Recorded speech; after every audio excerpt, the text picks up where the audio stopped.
It was a young Israeli girl. Her name is Sapir Cohen. You may have heard of her. Very, very famous now. She's speaking everywhere.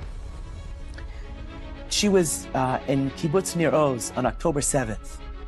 And she's telling her story. And when she tells over the story of October 7th, she says it actually starts months before October 7th. This is a secular Israeli woman. She says it starts months before. Months before, I felt like something medically was wrong. I went to the doctor. Doctor said, no, everything's fine. Just more in your head, maybe. She said, no, something feels wrong. Something doesn't feel right. She said, I was on my Instagram one day, and I see this post that says, say this prayer for 30 days for a complete recovery. She said, I feel like something's wrong. I'm going to say it. So what was the prayer that she came across? It was Tehillim. L'davar Hashem oyri v'yishi. And so she starts saying it. Never said it before. Starts saying it every day for 30 days. And she said, I keep looking at this as I'm saying, what does this prayer have to do with being healed? I don't understand. If an army is going to attack me, lo yira libi, I won't be afraid. If a war is going to come on top of me, I'm going to have bitachon. She was like, what does this have to do? But okay, she said it every day for 30 days. Army is attacking me. She says, what does this have to do with anything? Every day for 30 days. The 30th day was October 7th. She said, we're down there visiting my family members' parents.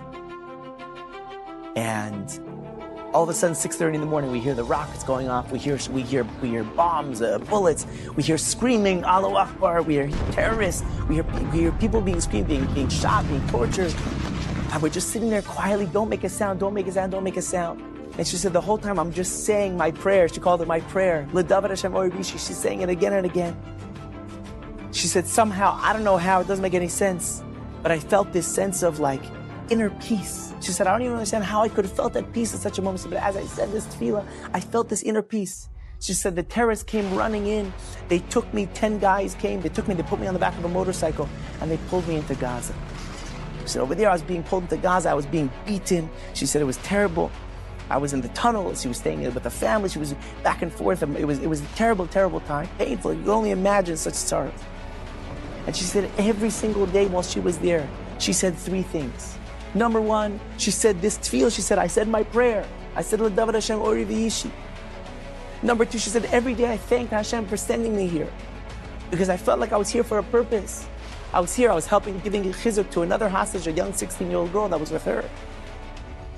And she was thanking Hashem for all the malachim, all the angels. She felt like she could feel like angels were helping her. That's what she said.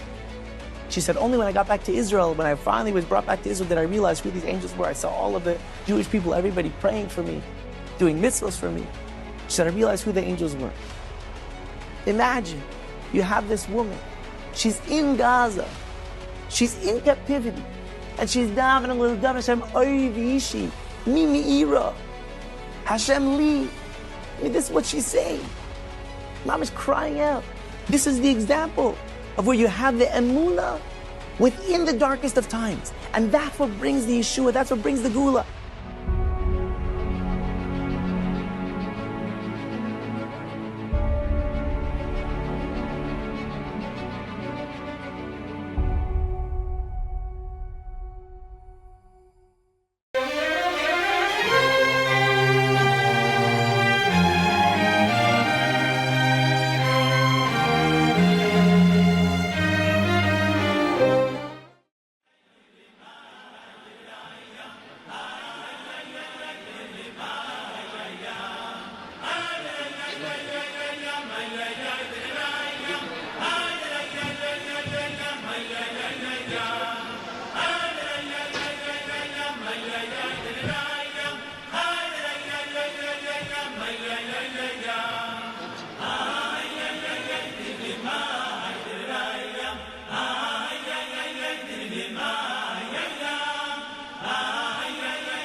Bracha v'atzlacha v'machzim atenu suristei.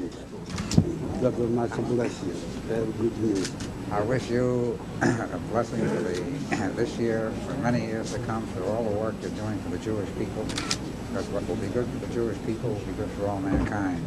So I hope you will continue everything that you're doing for us, for all the Jews. And all these things in the growing matter, that is your right. That's my wife. Yeah. You know that between Hasidim, they equal the rights for the women also. And in certain things you are expected to do even more than the males. I promise the Rabbi that I will try, and I want to thank you for your blessings in the past. I wish you a good year, and everything you do should be thanked. May God Almighty help her to have good news, not only that you are trying, but you have succeeded also. Thank you, Rabbi. You're welcome. Thank you very much. Bracha v'atzlacha.